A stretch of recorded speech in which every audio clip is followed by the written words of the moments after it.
Another home preseason win for the Sabres on Saturday. Final home preseason game here at KeyBank Center tomorrow, and you'll see it on MSG, beginning with pregame coverage at 6:30. Ryan Johnson is with us to kick off a brand new week here on Sabres Live. Ryan, how you doing? It's been, I would say, a good camp for you so far. Yeah, it's been really fun. Doing well. Thanks for having me on, and yeah, it's excited to still be here. Any advice for us? It's our first broadcast of the season, and you've had your first preseason tomorrow game. Tomorrow night, yes. Yeah. But you've had your first preseason game, so it's always about what do I do at this time? So, what would you say your best advice for us to have our first broadcast of the year tomorrow night? Coming from you. You guys are veterans. You guys got experience. Stop worrying about it. You got it. I'm the newer guy. Just for the record, I have not been worrying about this, but Marty's obviously trying to get us fired up. I always feel like, okay, what do I do? How do I take my notes? What website do I have open? What information do I need to be able to paint the picture?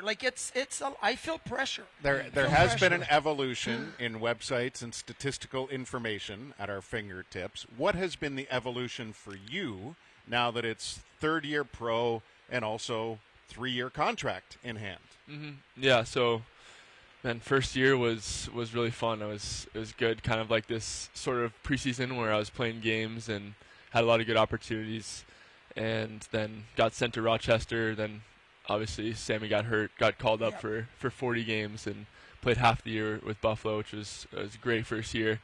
And then went back to Rochester for the rest of playoffs and the rest of the season.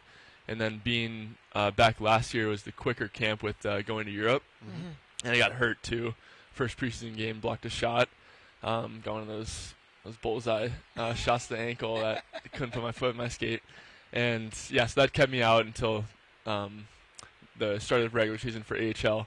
So being back here for the third year, it's been really nice to feel like you have the opportunity again, where last year felt very short with the going to Europe and stuff, and also being hurt. So thankful to be back here and excited for just obviously still in training camp, still a few more games to play. And a lot of injuries on the blue line, unfortunately, right now. Bo Byram's day-to-day. Samuelson's week-to-week. Owen Power didn't skate today. He's day-to-day. Mm-hmm. I mean, how do you just navigate the realities of camp and competition? Yeah, exactly. It's cool because it gives us guys more of an opportunity and look. So just making the most of it and knowing that you have to step in and play some bigger minutes, and it'll be a good test because you'll be able to see, can you play against, now as you get closer to the season, the rosters are getting more refined, and there's more, there'll be more NHL guys in the roster. So as you get older, your body matures, like guys get a little bit stronger, a little thicker. But also, you're very mature. I'm very mature. I'm still young. Give me another 5 years, Duffer. I'll fill this, quarter zip really good. But also, you talk about blocking a shot yesterday. Yeah. I feel like year after year, guys know, they get a little bigger in the equipment. They add a few pieces of protection here and there.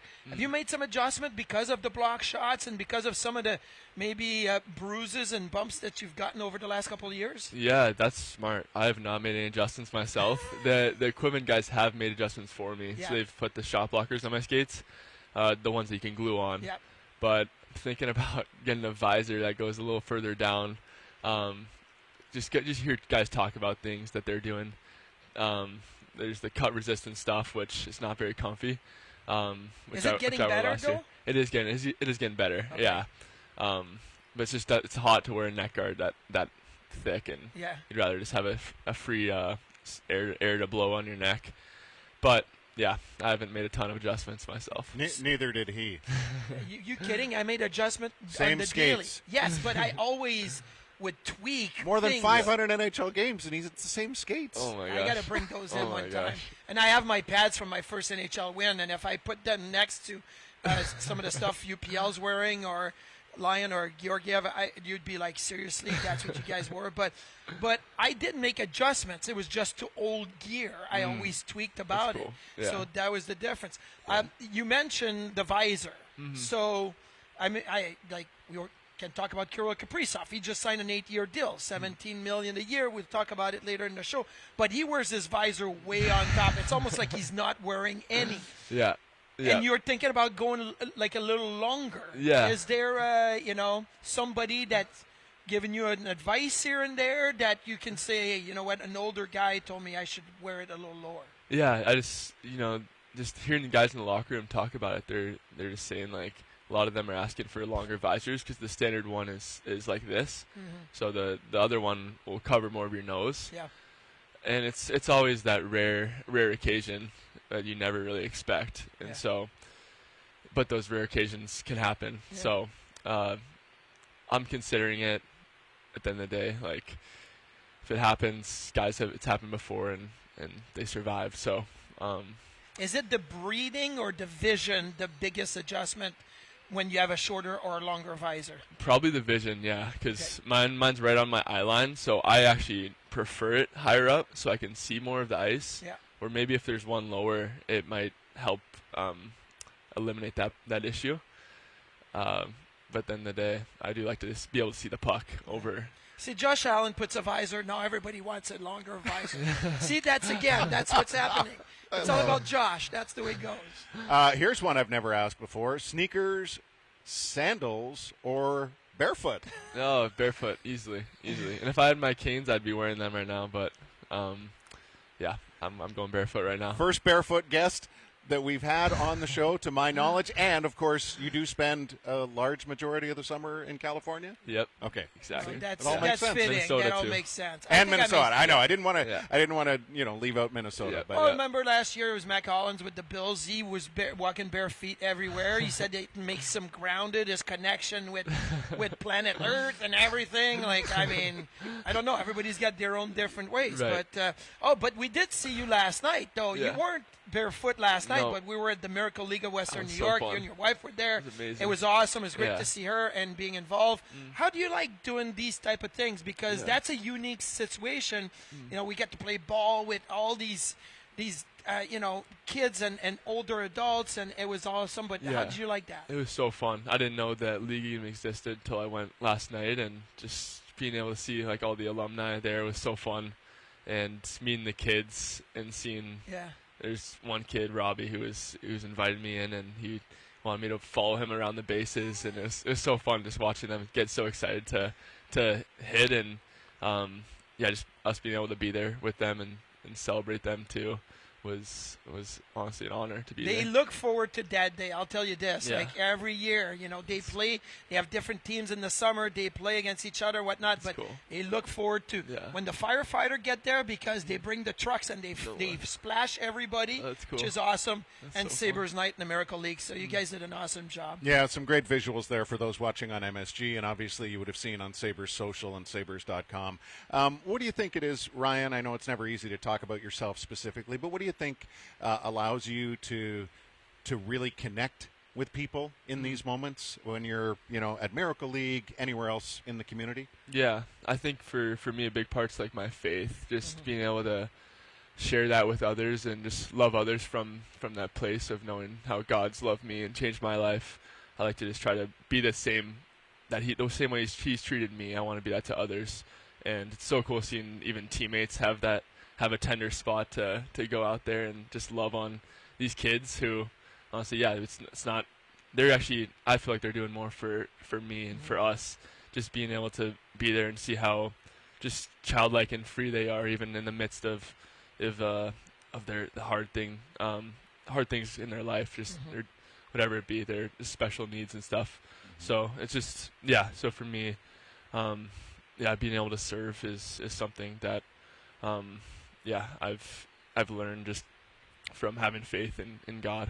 Did you have any encounter as a kid or as a teenager with athletes or personalities, music or whatnot that made you realize the impact that they had? I remember taking a picture with Mario Gosselin as a kid. I had 2 broken arms. I was in 2 casts, and he looked at me and goes, "Whoa, well, he was a tough guy." Like I came in with both, but he was a goalie for the Nordiques, and I remember having that conversation. I was maybe 11. So did you have any encounters like that with athletes or personalities that you remember really touching you? Yeah, I'd say I can't think of any like that. I haven't had really any encounters with anyone myself with the athlete. Maybe a couple times going to a baseball game, or even actually being in the hockey locker room where I knew you kind of look up to these guys, and it's so cool when they take time to spend with you. So I've had a few of those moments, and just for me being with like those kids and seeing them light up when they're like, oh my gosh, it's you, Ryan. Yeah. And I'm like, how do you know? How do you know me? And it's just so cool being able, and I'd love to just see them over the years too. A couple of them were you skate with me at the Saba skate. Yeah. And I was like, well, it's so cool you remember, and I wish I could just remember their name. Yeah. But just seeing their just how it's community, and just I love how it's repetitive too. I think you need it's cool we can be that for these people. Well, that's a really good perspective on it, because the repetition leads to the longevity, which speaks to the Sabres connection on the community side, and it's really cool that you acknowledge that. Wishing you good luck tomorrow night in the final home preseason. Don't forget your skates tomorrow night. Bare feet may not go well. Ryan Johnson, our guest here on Sabres Live. Of course, the home opener is coming up rather quickly here at KeyBank Center. It is on October 9th, 7 p.m. against the New York Rangers. Of course, the NHL regular season begins a week from today. How could you forget? We got a 5 p.m. start next Tuesday with the Florida Panthers hosting the Blackhawks. But yes, the Sabres home opener against the Rangers, October 9th, sabres.com/tickets, and that is what we're looking forward to.